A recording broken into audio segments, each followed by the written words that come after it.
Nous travaillons tous, nous bossons tous, nous voulons avoir de l'argent, nous voulons construire des maisons, nous voulons mettre nos familles, nos parents à l'aise. Mais l'important d'avoir la santé. Et quand on parle de santé, on parle de médecine. Médecine du travail. Celui qu'on reçoit, c'est un omnipraticien, c'est un médecin. Il est dans le domaine de la médecine du travail donc, depuis plus de 30 ans, tellement je perds mon latin, car c'est un fin connaisseur de vos vies en entreprise. Docteur Adingra, Prince Igor, bonjour. Bonjour. On pourrait dire que vous êtes le prince de la médecine du travail. Hein? Non, pas tout à fait, non. Ah, pas tout à fait. Alors, la médecine du travail, vous la pratiquez depuis plus de 30 ans. Oui. Comment aujourd'hui vous jugez la médecine du travail? Comment est-ce qu'aujourd'hui, est-ce que vous pensez que les entreprises réellement pensent à la santé de leurs travailleurs, de leurs employés? Merci, Oui. je dirais merci pour cette opportunité. Yeah. Alors, je dirais aujourd'hui qu'effectivement, les entreprises pensent à la santé de leurs travailleurs, de leurs salariés, mais avec un peu de petits hic, hein, que je dirais. Des tâtonnements. C'est vrai que beaucoup d'entreprises restent sur les dispositions légales Ok. et réglementaires de la santé des travailleurs. Mais je pense qu'aujourd'hui, à partir de le salon que nous venons de faire, je pense que beaucoup de personnes repartiront avec un plus, c'est qu'aujourd'hui, il faut que nous y allions un peu plus dans une prise en charge holistique de cette D'accord. santé des travailleurs. C'est-à-dire plus global, plus Plus grand. global, plus Ok, global, très voilà. bien.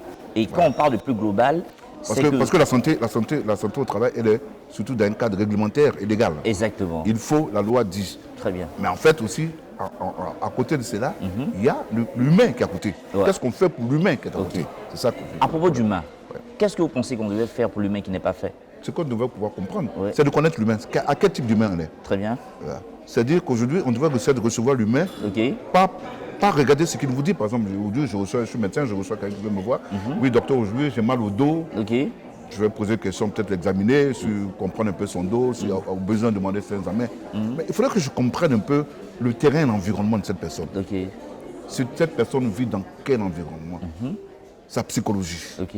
Qu'est-ce qu'il a fait? Qu'est-ce qu'il fait? Qu'est-ce qu'il ne fait pas? Il habite où? Dans quelles conditions? Ok. Comment il se déplace et tout ça? Ok. Tout cela pourrait m'aider à conclure, à comprendre que cette personne est dans un état de bien-être, dans un état de mal-être. Ok. Parce que si on ne sait pas qu'il est dans un état de mal-être, quand le bout du médicament, on n'aura pas fait grand-chose. Donc il faut comprendre Il faut l'environnement. comprendre l'environnement. Oui. Et puis, je vais même plus comprendre le terrain de la personne. Ok. Souvent, on a affaire à un terrain qui est, je dirais, un terrain acide. Ouais. L'acidité, c'est quelqu'un qui a beaucoup de stress, qui est tendu, qui est nerveux et tout. Ouais. Le terrain, il est complètement acidifié. Exactement. Tout ce qu'on fera ne pourrait pas. Et surtout Donc, que maintenant, il faut désacidifier d'abord et mieux traiter la personne. Comprendre la personne, comprendre la psychologie, comprendre ses souffrances. ouais.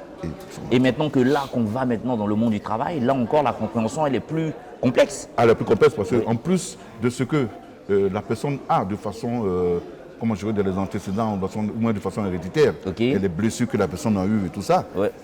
avec lesquelles elle a grandi, la personne va rentrer maintenant dans un autre monde, Oui, dans un autre monde par exemple concurrentiel, où il y aura des objectifs. Ouais.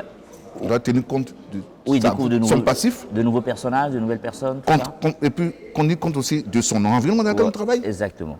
Parce que moi, aujourd'hui, je vous donne un exemple. Moi, je suis un individu qui était embauché sur un projet dans une entreprise. Ok. Moi, j'ai un moteur R4. Vous avez un moteur je sais pas, un moteur turbo BMW. Ok. Vous pensez qu'on prend aller ensemble? Non. Vous travaillez, vous avez un système. Moi, je suis introverti et vous êtes extraverti. Pensez qu'on pourra aller ensemble? Non. Il y aura toujours clash. Et là, Et là, la intervient. personne va souffrir. Ouais. La personne restera en zone d'effort Ok. pendant 5 ans. Et- pendant et 10 ans. là, Et à un quel moment est- donné, Oui. elle ne pourra plus tenir. Et puis, boum, la maladie chronique. Et là maintenant, quelle est l'intervention juste du médecin du travail là?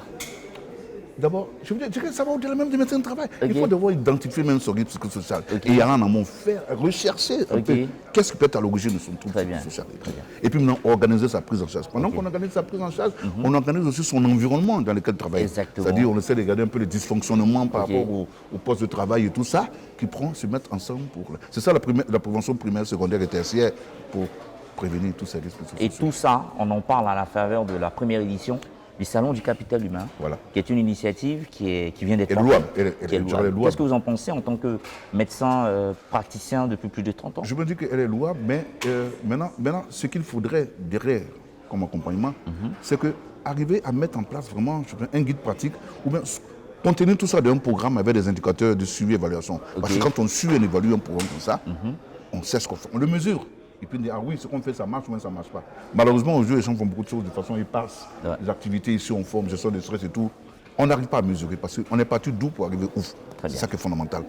Donc je pense qu'aux prochaines éditions, on va pouvoir aller sur ces outils qu'on pourra mettre à la disposition des entreprises pour pouvoir mesurer tout ce qu'elles font sur le travail. Très bien. Que vous soyez employeur, que vous soyez employé, que vous soyez salarié, ou même sans emploi.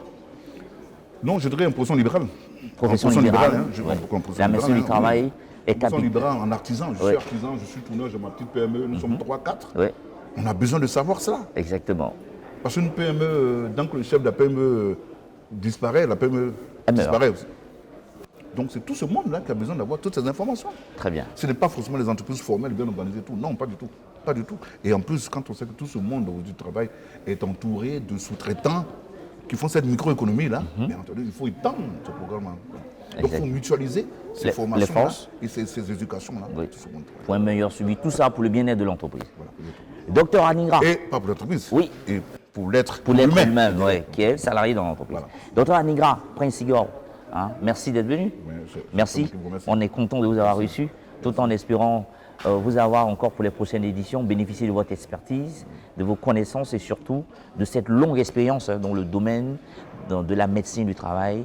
Merci d'assister les entreprises, de faire vivre encore les personnes et de faire vivre encore nos familles. Quant à nous, on a été heureux d'avoir reçu le prince de la médecine du travail, on va le dire comme ça, depuis plus de 30 ans dans cette vaste famille de médecins du travail. Merci de nous avoir suivis. Retrouvez cette interview sur la page Facebook du Salon du Capital Humain, première édition.